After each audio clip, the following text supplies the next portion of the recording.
Hello प्यारे students, आज की वीडियो में आपका स्वागत है। आज की वीडियो में बात करने वाले हैं असर्शन रीजन पार्ट नंबर 3। 21 से 30 तक के क्वेश्चंस करेंगे हम, ठीक है। और समझेंगे भाई कौन सा ऑप्शन सही होगा इसमें, और करने के तरीके भी दिखेंगे। चलिए, तो सबसे पहला पॉइंट जो है आपका, वो लिखा है the line segment joining the mid point of any two sides of a triangle is parallel to third side. तो देखो भाई, समझा लेते हैं, पहले फिगर बना लेते हैं, क्लियर हो जाए। The line segment joining the midpoints of any two sides। मान लो एक साइड ये रही और एक साइड ये रही, इनका एक मिड पॉइंट मैंने ये ले लिया और एक मिड पॉइंट ये ले लिया। अगर आप इनको मिला दो तो ये थर्ड साइड के पैरेलल होगा, बिल्कुल होगा पैरेलल। ये आपकी नाइन्थ में ही एक थ्योरम है जिसे हम कहते हैं mid point theorem. Mid point theorem वो ये कहती है कि अगर आप किसी भी ट्राइंगल के दो मिड पॉइंट्स को मिला देंगे तो वो साइड जो है इसके पैरेलल भी होगा और हाफ भी होगा। ये होती है प्रॉपर्टी, ठीक है। तो मतलब ये तो इसने ट्रू कहा। अब आर चेक करते हैं। आर में लिखा है a line through the mid point of one side of a triangle parallel to another side bisect the third side. Okay, इसे भी दोबारा फिगर बना लेते हैं। एक line, a line through the mid point of one side. मान लो इस लाइन का एक मिड पॉइंट दे रखा है ये वाला, और इसी पॉइंट से एक लाइन क्या की जाती है, ड्रॉ की जाती है, बनाई जाती है of the triangle parallel to another side. वो इस साइड के मान लो पैरेलल बना दी, ठीक है। तो जस्ट ये इसका अपोजिट होता है। तो ये जहां पर भी कट करेगा, बाइसेक्ट द थर्ड साइड, ये इस साइड को बाइसेक्ट करेगा, बिल्कुल बाइसेक्ट करेगा, ठीक है। इसको हम कहते थे converse of mid point theorem, ठीक है। मतलब ये जस्ट इसके अपोजिट थ्योरम है, और जब अपोजिट है मतलब ये भी ट्रू कह रहा है और ये भी ट्रू कह रहा है, बट इसने इसको एक्सप्लेन थोड़ी किया है। ये अपनी उल्टी, ये थ्योरम अलग है और ये उसकी उल्टी थ्योरम है, ठीक है। तो ये इसको एक्सप्लेन नहीं कर रहा। अगर एक्सप्लेन करता तो रीजन हो जाता और ऑप्शन नंबर ए लगा देते, अदरवाइज ये दोनों ही ट्रू है। तो ऑप्शन नंबर क्या लगाएंगे हम, बी लगाएंगे, ठीक है। बढ़ते हैं अपने अगले क्वेश्चन पे। क्वेश्चन नंबर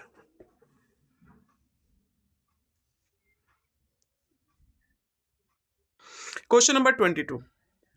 अब इसमें बोला गया आपसे, ए आपको कहता है all congruent triangles are similar. सारे के सारे जो कॉन्ग्रुएंट ट्राइंगल होते हैं वो सिमिलर होते हैं, but similar triangle need not to be congruent. अच्छा, फॉर एग्जाम्पल के लिए आप समझ लो कि सारे ट्राइंगल, मान लो मैंने एक ट्राइंगल ये बनाया और एक और ट्राइंगल बिल्कुल जस्ट इसकी तरह कॉन्ग्रुएंट बना दिया। अगर ये इसके कॉन्ग्रुएंट है तो ये इसके सिमिलर भी तो है, ठीक है। तो ये ऑप्शन तो इसने ट्रू कहा, but similar triangle need not to be congruent. मान लो अगर मैंने एक ट्राइंगल ये लिया और मैंने कहा कि भाई ये और ये सिमिलर है, क्या है, सिमिलर है, तो क्या ये दोनों कॉन्ग्रुएंट होंगे? ऐसा जरूरी तो नहीं है। इसलिए ये स्टेटमेंट ट्रू है आपकी। क्या है? ट्रू। कि ये स्टेटमेंट ट्रू कहता है, सही कहता है कि दो ट्राइंगल अगर कॉन्ग्रुएंट है then they are similar. But अगर दो ट्राइंगल सिमिलर है तो it is not necessary, it is not always you can say that ये दोनों के दोनों जरूरी नहीं है कि वो सिमिलर होंगे तो कॉन्ग्रुएंट भी होंगे, ठीक है। इसलिए ये स्टेटमेंट तो है आपकी ट्रू। अब बढ़ते हैं अपने अगले पॉइंट पे, point number B, sorry R. अब लिखा है if the corresponding sides of two triangle are proportional. corresponding sides of two corresponding sides of two triangles are proportional। मान लो एक ट्राइंगल हमने ये बना लिया और एक ट्राइंगल बना लिया हमने ये, नाम रख दिया A B C P Q R. अगर corresponding sides क्या है, प्रोपोर्शनल है। मतलब ए बी अपॉन में पी क्यू बराबर है बी सी अपॉन में क्यू आर बराबर है ए सी अपॉन में पी आर। अगर क्रॉसपॉन्डिंग साइड्स क्या है, प्रोपोर्शनल है, तो वो सिमिलर होंगी बिल्कुल, क्योंकि साइड साइड साइड का रूल लगेगा तो ये भी सिमिलर होंगी, तो ये भी ट्रू है। क्या है, ट्रू। लेकिन क्या हमने इसका यूज किया इसको प्रूव करने के लिए? नहीं, इसकी चीज तो हमने यहां पर ली नहीं, तो इसीलिए ये ऑप्शन जो हो जाएगा ये भी बी हो जाएगा। ठीक है, बढ़ते हैं अपने अगले पॉइंट पर। Point number question number 23। अब क्वेश्चन नंबर 23 आपसे कहता है,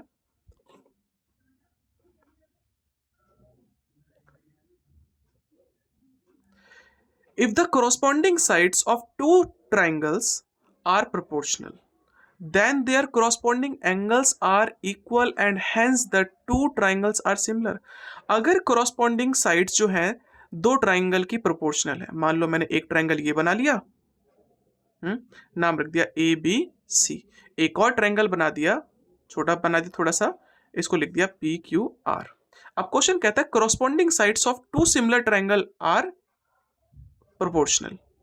अगर इन दोनों ट्राइंगल के क्रॉसपॉन्डिंग साइड्स मतलब ए बी अपॉन में P Q, B C upon में क्यू आर और ए सी अपॉन में पी आर, ये क्या है, प्रोपोर्शनल होंगे, तो क्रॉसपॉन्डिंग एंगल्स भी इक्वल होंगे, बिल्कुल होंगे।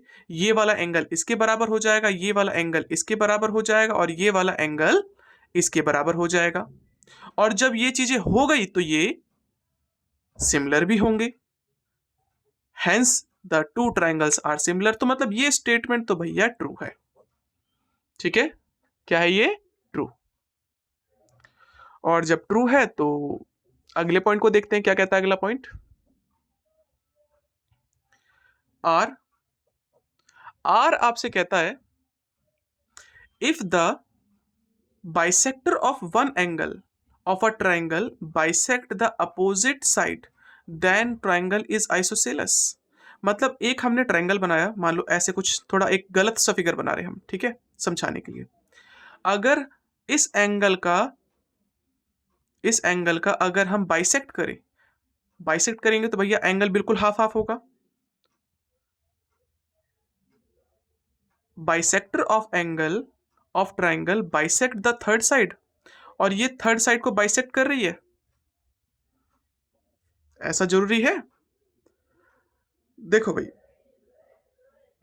बाइसेक्ट करेगी, कर तो रही है, then the triangle is isosceles, तो वो ट्राइंगल आइसोसेलस होगा। देखो भाई, वो तभी हो पाएगा जब ये साइड और ये साइड बराबर है।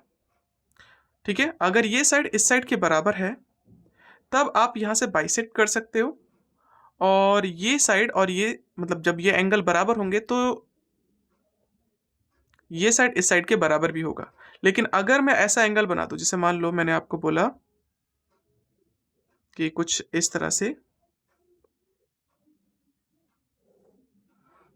ये एंगल है, अगर मैं इसको बाइसेक्ट करूं, ठीक है, लेकिन बाइसेक्ट करेंगे तो पार्ट तो वही बनेगा, ये एंगल इस एंगल के बराबर है।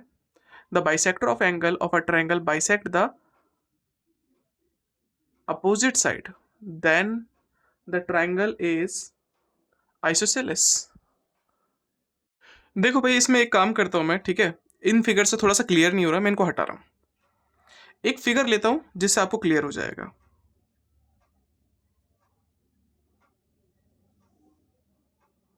ये हमने एक राइट एंगल ट्राइंगल बनाया और ये पूरा एंगल है, ठीक है। अगर मैं एंगल को हाफ करूंगा, चलो अगर मैं इसको हाफ करूं, कुछ इस तरह से होगा, ये साइड इस साइड के बराबर है, और ये चीज क्लियर हो रही होगी कि भाई ये वाला एंगल जो है ज्यादा है और ये वाला एंगल कम है ना, एंगल कम है। तो मतलब अगर वो साइड को भी बाइसेक्ट करे, यहां पर ये साइड को बाइसेक्ट कर रहा है लेकिन एंगल को नहीं। इसी तरह से अगर फिगर की हम बात करें जो हमने बनाया था, अगर हम एक आइसोसेलेस ट्रायंगल बनाए, आइसोसेलेस ट्रायंगल बना है जिसमें ये साइड और ये साइड बराबर है, और फिर इस एंगल को अगर हम बाइसेक्ट करें तो ये इस साइड को और इस साइड को बाइसेक्ट भी करेगा, ठीक है, तब हम इसको कह सकते हैं कि ये और ये लाइन क्या है, इक्वल है। दोबारा से क्लियर करते हैं, ठीक है। एक ट्रायंगल बनाया हमने, इस एंगल को लेकर हमने एक बाइसेक्टर ड्रॉ किया, जो इसको तो बाइसेक्ट कर ही रहा है, साथ ही साथ वो जिस पर पड़ रहा है उसको भी बाइसेक्ट कर रहा है। तो ये जो फिगर होगा एक आइसोसेलेस ट्रायंगल समद्विबाहु त्रिभुज होगा, ठीक है। तो ये स्टेटमेंट ट्रू कह रही है, लेकिन क्या आपने इसका यूज किया? इसे प्रूफ करने के लिए? नहीं, ये अलग पार्ट था और ये दूसरा पार्ट है, तो इसमें भी ऑप्शन नंबर आपका बी लगेगा, ठीक है। बढ़ते हैं अपने अगले क्वेश्चन पे। Question number 24। अब क्वेश्चन नंबर 24 क्या कहता है, देखो लिखा है ए point P is the point of intersection of y-axis with the line this। P जो है इंटरसेक्ट कर रहा है y एक्सिस को, अगर वो लाइन ये है, ठीक है। चेक कर लेते हैं। याद रखना पहला जो पॉइंट होता है वो होता है x का, और दूसरा जो पॉइंट होता है वो होता है y का। और इसमें रख के देख लो कि इक्वल मतलब LHS और RHS आता है कि नहीं आता, और अगर आ गया तो समझ लेना कि भाई ये पॉइंट इस इक्वेशन पे लाई करता है। लेट्स सी, क्लियर, चेक कर लेते हैं। 3 का 3 रखा, x की जगह पे रखना है 0 और y की जगह पे रखना है हमें 2। 3 0 जा 0, 2 2 जा 4, 0 को लिखते नहीं है मतलब आपका आ गया 4। तो LHS और RHS तो हो गया बराबर, है कि नहीं? तो जब ये बराबर है तो इसमें ये कंडीशन तो इसने ट्रू कही, ये कंडीशन इसने ट्रू कही, तो इसमें ट्रू लिख दिया हमने। अब देखते हैं R। ये कहता है distance of P from x axis is 2 unit.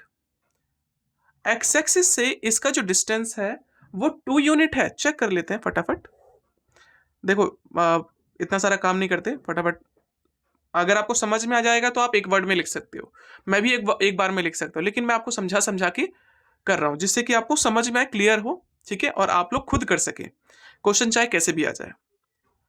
अब जैसे लिखा है द डिस्टेंस ऑफ P, हमने यहाँ कोऑर्डिनेट बना लिया 1 2 और 3, यहाँ लिख दिया 1 2 और 3। अब इस पॉइंट को रिप्रेजेंट कहाँ करोगे? x की वैल्यू 0 और y की वैल्यू 2। x की वैल्यू 0 कहां पर होगी? यहां पर। इसको इतना ऊपर लेके जाओ कि y की वैल्यू 2 आ जाए, तो ये वाला पॉइंट बनेगा। अब आपसे बोला गया था इस P पॉइंट का x एक्सिस से डिस्टेंस जो है वो 2 यूनिट है। देखते हैं इसका इस लाइन से, तो भाई एक डिस्टेंस ये रहा और एक डिस्टेंस ये रहा, तो यहां से यहां तक का डिस्टेंस कितना बन गया? 2 यूनिट। तो ये भी इसने ट्रू कहा, लेकिन इसका तो यूज नहीं किया ना हमने इसको सॉल्व करने में, और जब यूज ही नहीं किया तो ये हो गया ऑप्शन नंबर बी, ठीक है। बढ़ते हैं अपने अगले क्वेश्चन पे। Question number 25।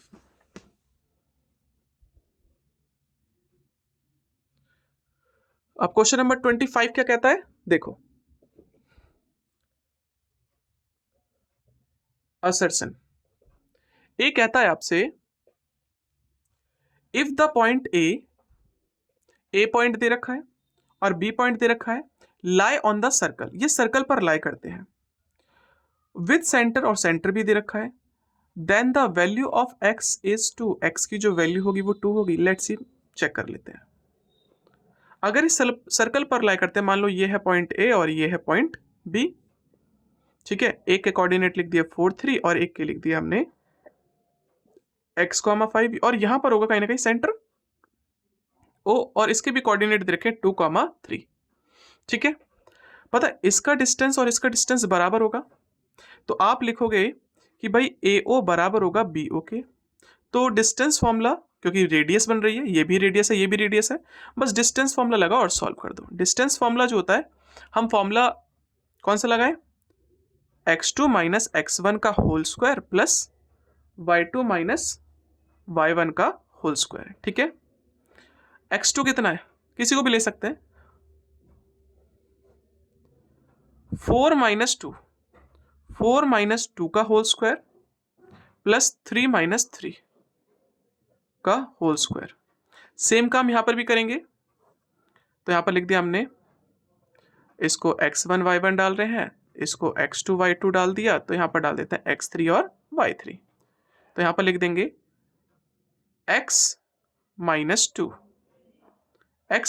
टू का होल स्क्वायर। अच्छा पहले फॉर्मूला लिखना था ना हमें, सॉरी, x3 माइनस x1 का whole square plus y3 minus y1 का होल स्क्वायर। ठीक है,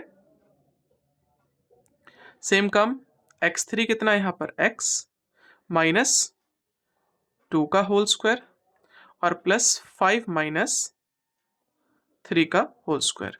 देखो भाई, रूट हटाने के लिए क्या करा जाए, स्क्वायरिंग बोथ साइड, स्क्वायर से रूट कैंसिल, स्क्वायर से रूट कैंसिल। ठीक है, इसको इससे माइनस किया तो हमारा आंसर आया 2 का स्क्वायर, इसको इससे माइनस किया तो 0 का स्क्वायर बराबर, ये तो फॉर्मूला बन गया, एक्स स्क्वायर प्लस 2 का square minus 2 into x into 2, फिर प्लस इसको सॉल्व किया तो ये हो गया 2 का स्क्वायर।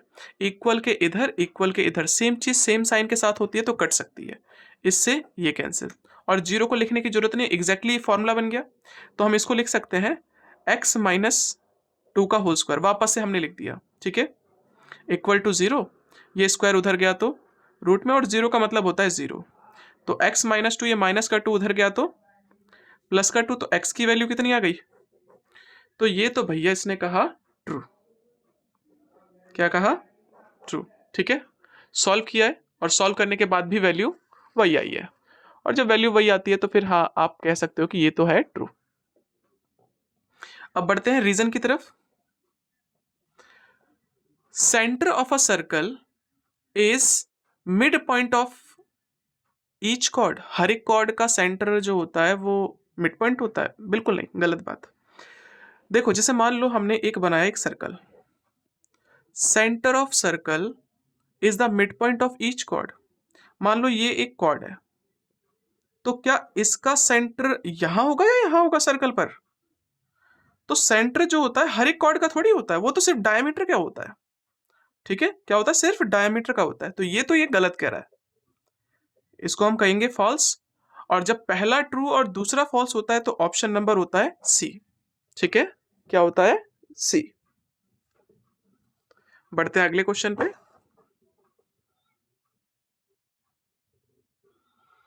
26, अब 26 आपसे कहता है,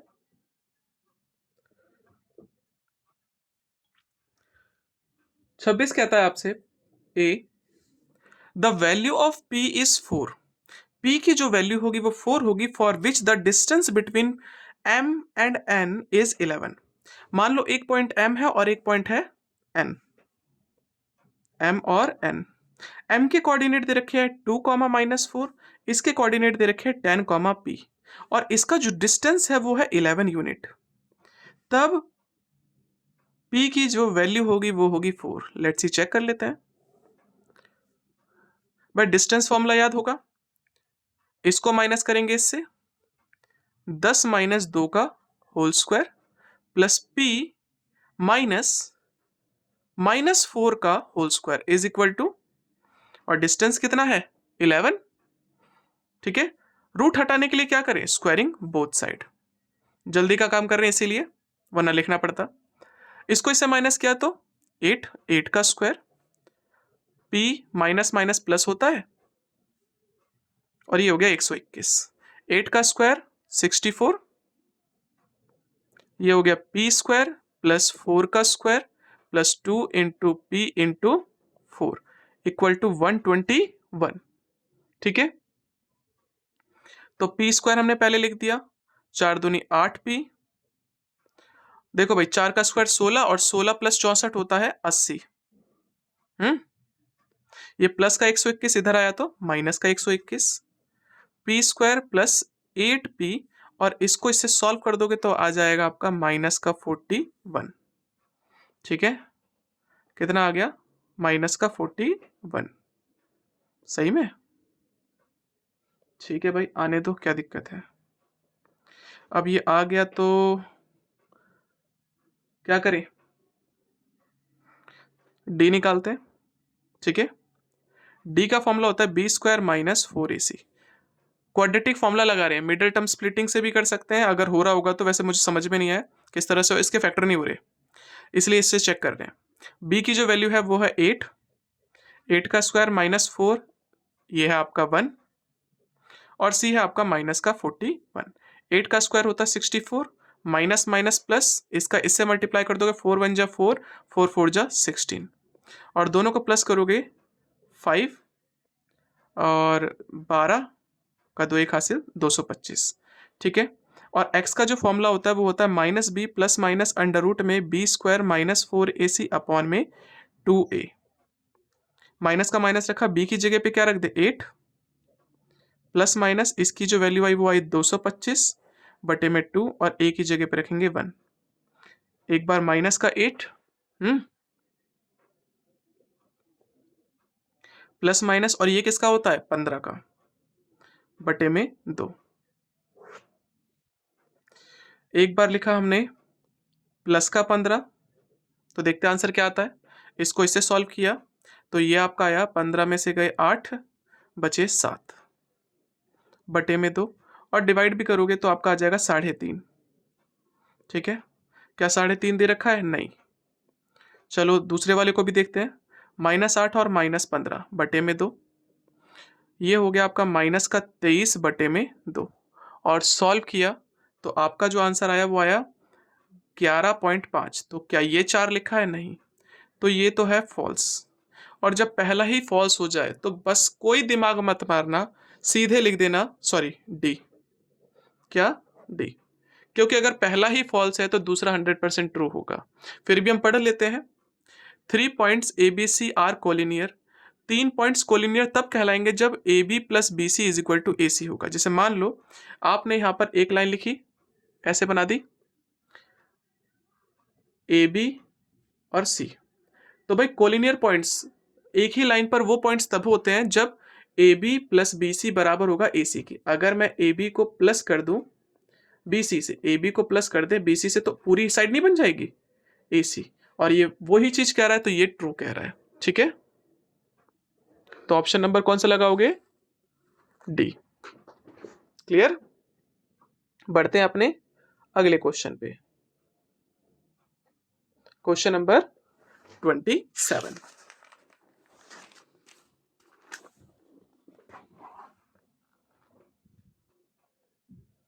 अब 27वां क्वेश्चन आपके सामने है। ये कहता है आपसे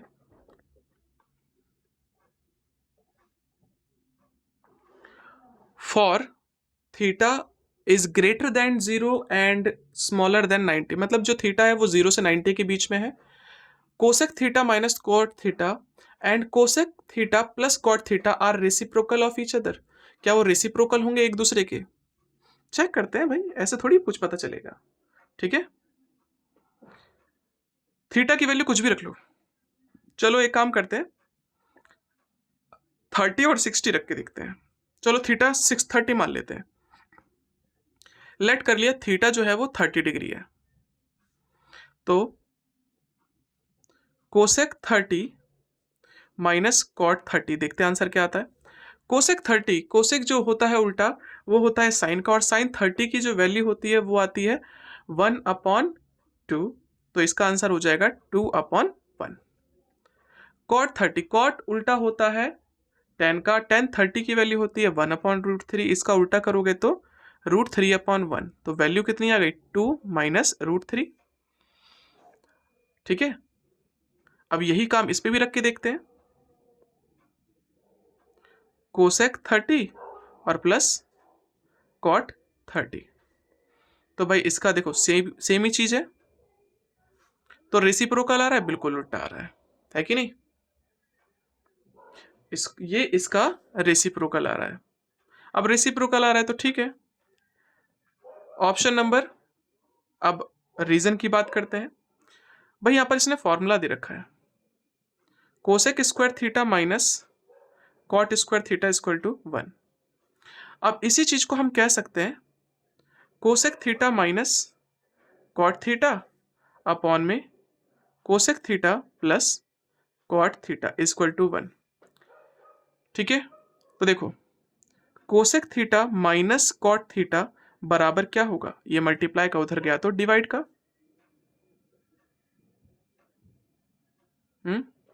या इसको हमने ऊपर रखा और इसको नीचे ट्रांसफर कर दिया।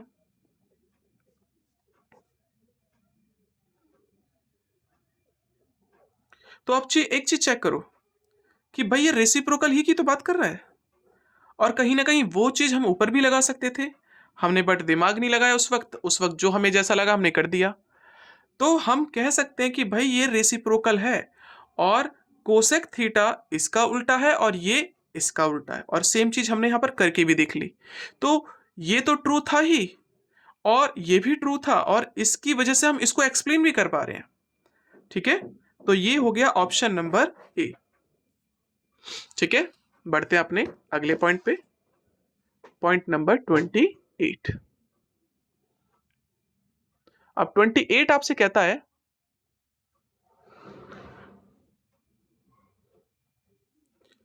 इफ, ये आपको दे रखा है is equal to 2 cos square A minus 1। चलो करके देख लेते हैं पहले। ठीक है,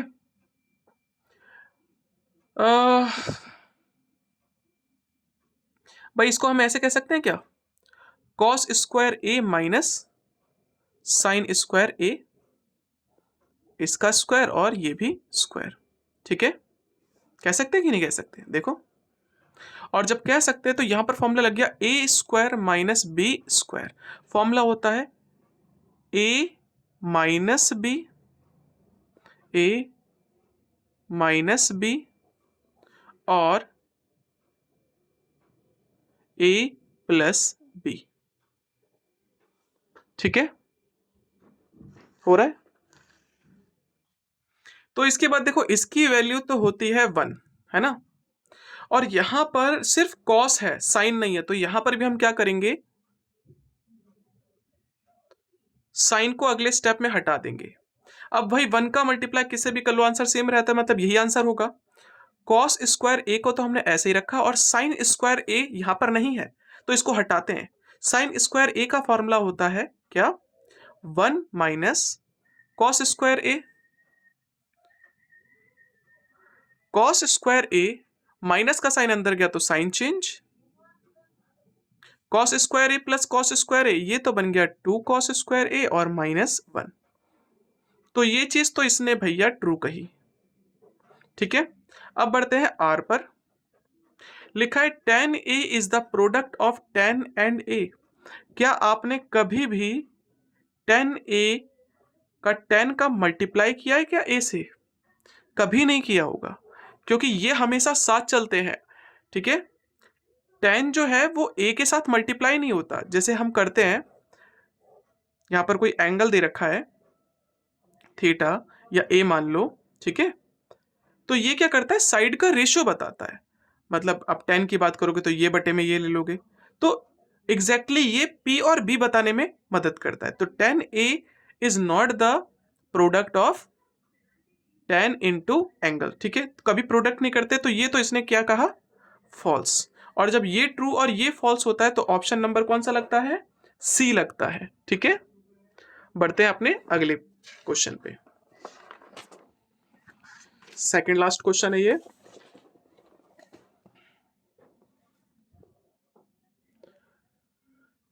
क्वेश्चन आपके सामने है।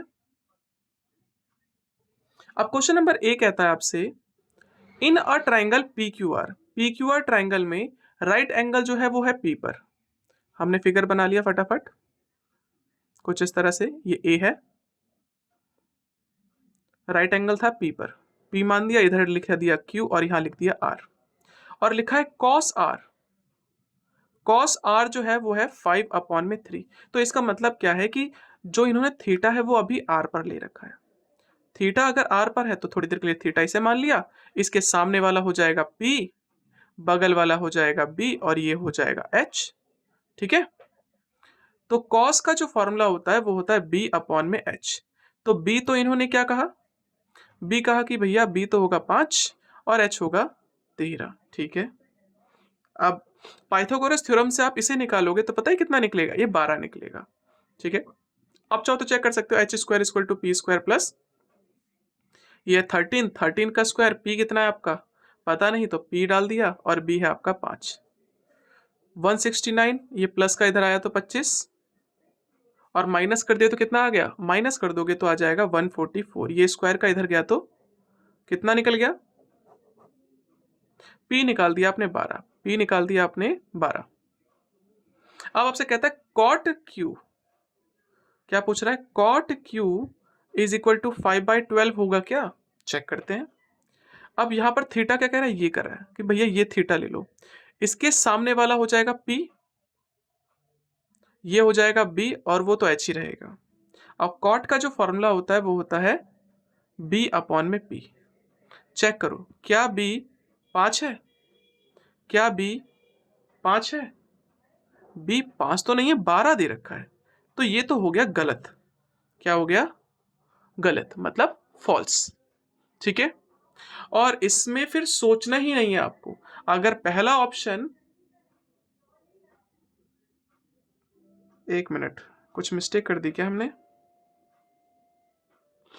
भाई क्वेश्चन में थोड़ी सी हमने मिस्टेक कर दी है, वो ये कि भाई कॉस का जो फॉर्मूला होता है b अपॉन में, तो b तो हमने सही लिया है r के हिसाब से, ये भी ठीक है ये भी ठीक है, लेकिन यहाँ पर इन्होंने कॉट क्यू कर दिया है और कॉट क्यू ले लिया हमने, तो कॉट का जो फॉर्मूला होता है वो होता है b अपॉन में p, q ले लेंगे तो p ये हो जाएगा और b ये हो जाएगा, b है 12 और p है आपका 5,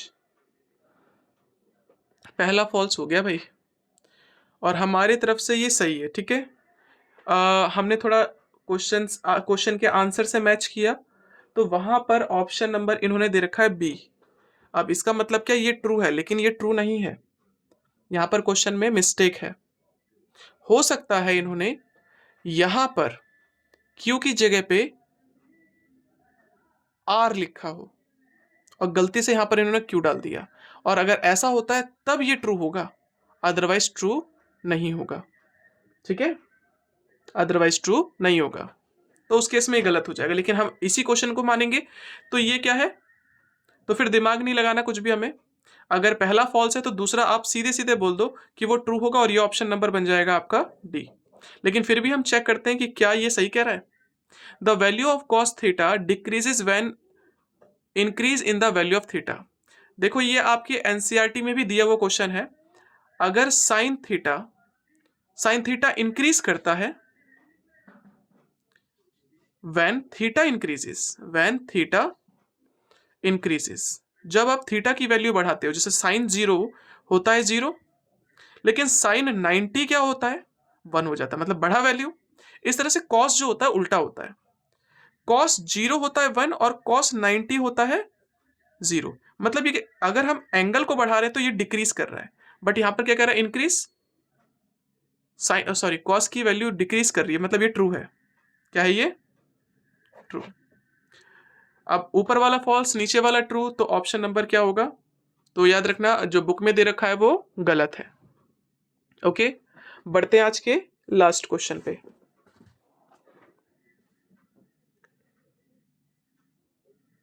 और लास्ट क्वेश्चन आपके सामने ये रहा 30, लिखा है if cos theta and cos square theta is equal to 1 then, okay solve करते हैं।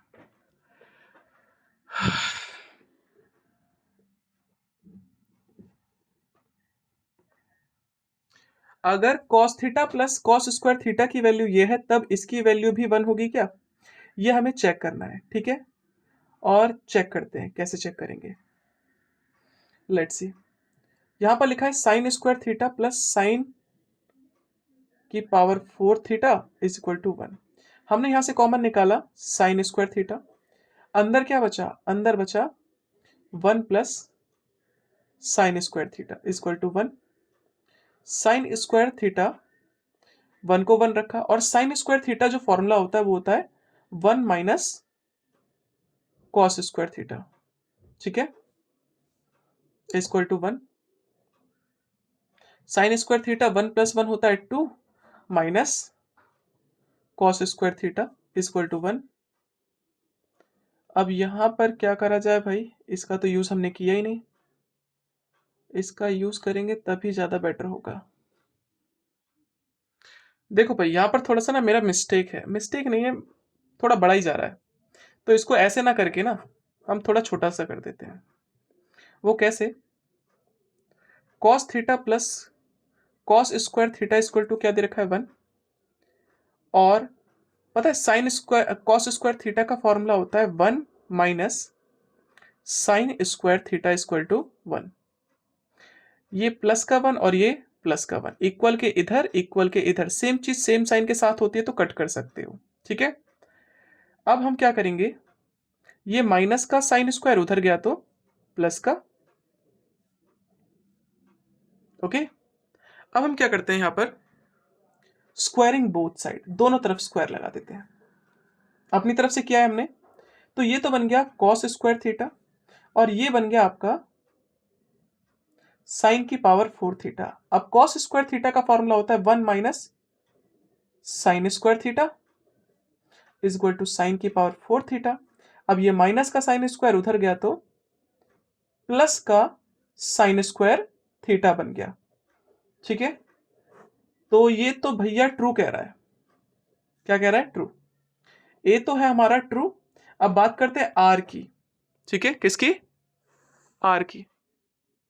अब आर जो था वो आपसे कहता है sine square theta plus cos square theta equal to 1, और बिल्कुल भाई हमने दो जगह इसका फॉर्मूला का इस्तेमाल किया, एक तो हमने यहां पर किया है कॉस स्क्वायर थीटा वाला, और एक बार हमने यहां पर भी किया है, तो बिल्कुल हम वो फॉर्मूला यूज कर रहे हैं, तो वो ट्रू भी है फॉर्मूला, और इसका यूज किया गया है इसको एक्सप्लेन करने के लिए।